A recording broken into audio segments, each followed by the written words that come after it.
Hi there. I am here today to compute the losers. Like typically the most of your computations are on the winners, like who won, by what margin, and how the victory makes a difference to him, and so on and so forth. But for a very specific reason, today I'm going to compute the losers, and more specifically, who's going to lose in case there is a nuclear war. Okay, now let's see who inhabits this planet.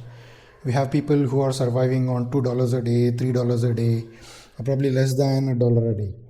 Okay, now if a nuclear war were to wipe these people out, they probably don't have anything to lose, and probably it'll put an end to their misery. Now this might sound brutal, but I guess that's the way it is. And then you have these people who have accumulated a whole lot of debt. Your credit card debt, your student debt, your housing mortgage, your auto loan, and probably a combination of all this. And then there are few. I mean, again, these guys don't have much to lose. And then there are those who have just come out of all these loans and are leading a normal life. And again, these guys don't have much to lose. But if people have earned say 200,000, 300,000, up to say about $1 million, okay, there is some loss, but I guess it's not such a significant loss. And then there are people who have earned anywhere between 1 million to 100 million. Now that's a serious loss, like all your businessmen, your glitterati, movie stars, and lose between 1 and 100 million. And then there are those trillionaires and wealth. Yeah, you heard me right. This stealth wealth, the transnational elite, like these people have something serious to lose. And then there are these politicians, they've put their entire lifetime trying to accumulate their following and to build that aura and build that power and everything. Now these guys have something serious to lose. Okay, now there are some crazy ideas being floated, but before I get to these crazy ideas, see, there was this particular experiment it conducted around 1991 or around that. This biosphere experiment, where basically an attempt to recreate Earth's vegetation artificially inside enclosed spaces. This biosphere experiment, some have hailed as success, some have classified it as a miserable and expensive failure.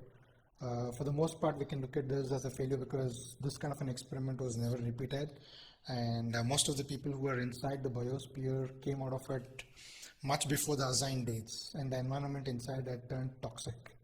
So the idea was, if this kind of a biosphere experiment worked, we could recreate this in different planets wherever the rockets could take us. That didn't work out. And then apparently there are these doomsday bunkers, like with supplies lasting 5-10 years or more, with a superb living environment, 100-inch LED TVs and aquariums and whatnot. So this again sounds a bit crazy to me, because my idea of becoming a multimillionaire or a billionaire or a trillionaire is to really buy up a small country or buy up an island and landscape it, build anything that you want, get your private jet, and the list is just endless. Start buying things, the best of things that money can buy for you. Instead of doing all this, if we end up hiding in bunkers, now that would really puzzle me, and I'd be a little lost to really understand what's the mindset of people who plan to hide in these bunkers after earning quadrillion dollars. Okay, and there's apparently one other crazy idea where people want to fly and end up in Mars. This again is far-fetched. We are not yet there. Probably this may happen in a decade, 2 decades, or a little after 2 decades. I don't know. I understand that the satellites are orbiting Mars, the lander has reached, and all that, but we are not yet there. But somehow, if some of us ever end up on Mars, however, I only hope and pray that Cohagen and his henchmen are not around to trouble us. So friends, it's really time to give up on all these crazy ideas of hiding in bunkers, escaping to some other planet and all that. We should we should really tap into the intellectual bandwidth on the planet. We should really arrive at solution, figure out how to retract from wars, and enjoy this God's green earth, something that we will never be able to recreate no matter how much we try, or probably we may not even get close.